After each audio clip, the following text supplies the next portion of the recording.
In 2019, the United States had an estimated 2.3 million people behind bars, either awaiting trial or serving out their sentences in federal, state, or local prisons. That number is actually down slightly from 2018 and will almost certainly continue to fall as the country moves away from mass incarceration. But even with fewer people locked up than ever before, the United States still has the highest prison population of any developed country on earth. And what life is like for those incarcerated Americans is not at all what you'd expect. From the food they eat to the language they speak, here's what life is really like inside America's prisons. Oh, if you thought prison food looked bad in the movies, just wait till you see it in real life. Prisoners are often jokingly referred to as inmates because that is the closest thing that they have to a bed while locked up. They are given a mattress, a thin blanket, and a sheet, but no bed frame. This means that every night prisoners have to roll up their blankets and lie directly on the floor. The food served in American prisons isn't exactly gourmet dining either. In fact, it's so bad that many prisoners refuse to eat it and instead choose to survive off of the meager rations provided to them. Meals typically consist of generic foods that are prepared in bulk and served in large metal trays. Breakfast might be cold cereal with skim milk, stale fruit juice, and occasionally some eggs. Lunch and dinner usually feature some sort of meatless entree, like sloppy joes, vegetarian chili, or grilled cheese sandwiches, along with overcooked vegetables and underripe fruit. For many prisoners, this bland and unappetizing food becomes monotonous after a while, leading to decreased energy levels, difficulty concentrating, and other health problems. While some prison commissaries allow inmates to purchase name-brand cereals, condiments, and other groceries to supplement their meals, most prisoners can't afford to do so since their monthly allowance averages out to only about $15. But perhaps the most surprising fact about prison food is that, unlike what you might see on TV, prisoners don't typically eat with plastic utensils. Instead, they use real metal plates and silverware, which are washed and sanitized by other inmates in the prison kitchen.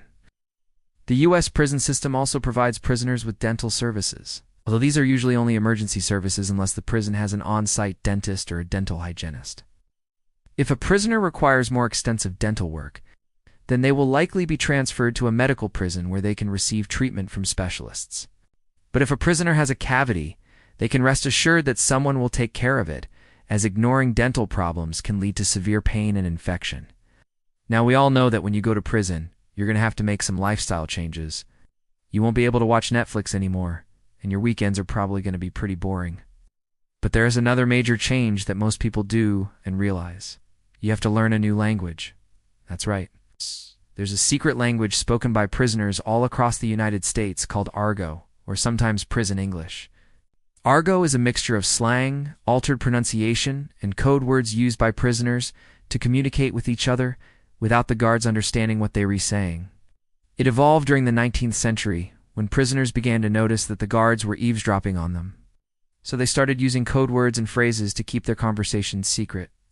Today, there are thousands of Argot terms in common usage, like calling a cellmate your wife, or using the word fish to mean snitch. Learning Argot is essential for a prisoner's survival, since it allows them to maintain their dignity and safety while incarcerated. However, it can be difficult to learn, especially for older prisoners who may not be as adept with language or new technology. Some prisoners who have trouble picking up Argot might find themselves at risk of violence from other inmates who do untrust them or view them as a threat. When it comes to exercising in prison, inmates have two main options. They can either spend time in the prison yard or they can hit the gym. But don't picture this gym like the one that you're used to. It doesn't have treadmills, weight machines, or even free weights. It's basically a big room with a basketball court, some pull-up bars, and a few pieces of cardio equipment, like stationary bikes and rowing machines.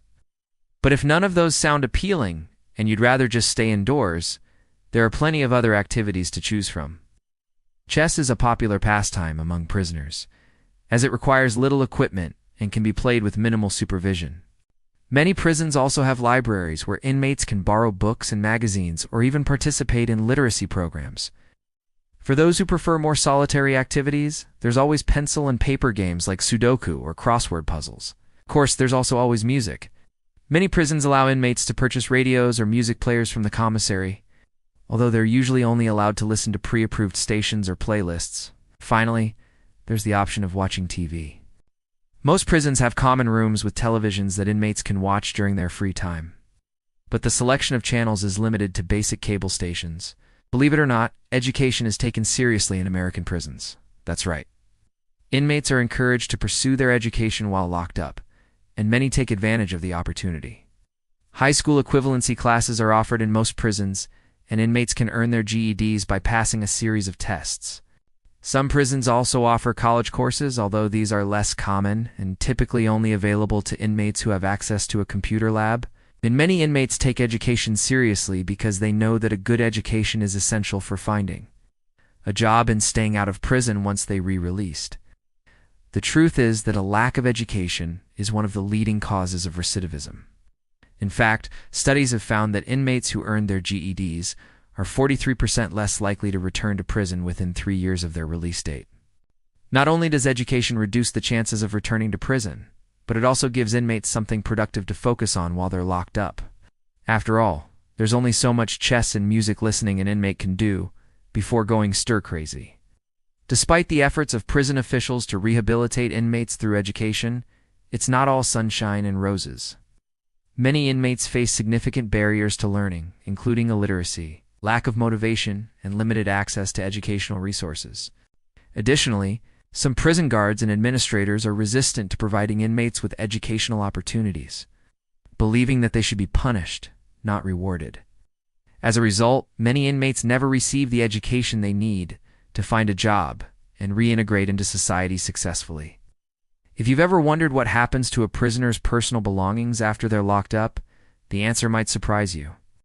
Unlike Hollywood movies would have you believe, most prisons don't allow inmates to bring personal items like TVs, video games, and luxury toiletries with them when they're incarcerated.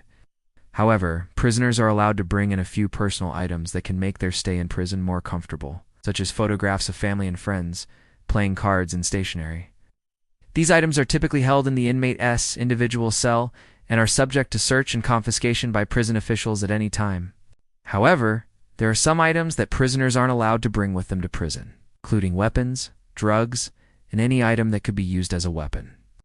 Any prohibited items brought into the prison will be confiscated, and the inmate may be subject to disciplinary action. Despite these restrictions, many prisoners still try to smuggle prohibited items into the prison because they can make life behind bars more bearable. For example, some inmates may bring in drugs to help them cope with the stress of prison life, while others may bring in weapons to protect themselves from other inmates. If you've ever wondered how prisoners keep themselves entertained when they're not working or participating in organized activities, the answer is usually pretty simple. They play cards. Card games are a popular pastime for prisoners because they require little more than a deck of cards and a table. They're also relatively easy to learn, meaning that new inmates can quickly get up to speed and start playing with the other prisoners. Some of the most popular card games played by prisoners include Go Fish, Crazy Eights, and Hearts. Prisoners also enjoy playing poker, blackjack, and other casino-style games, although these games are more likely to be played with other inmates as dealers, rather than with a standard deck of cards. Of course, there's always the option of playing solitaire, which is a great way for inmates to pass the time when they're feeling introspective or just want some quiet. Just don't expect them to share their winnings with you. As you can see, life in an American prison is not nearly as glamorous as the movies would have you believe. In fact, it's often downright depressing. But for those lucky enough to make it out alive, the experience can be a valuable lesson in humility, resilience, and the importance of second chances. Thanks for watching.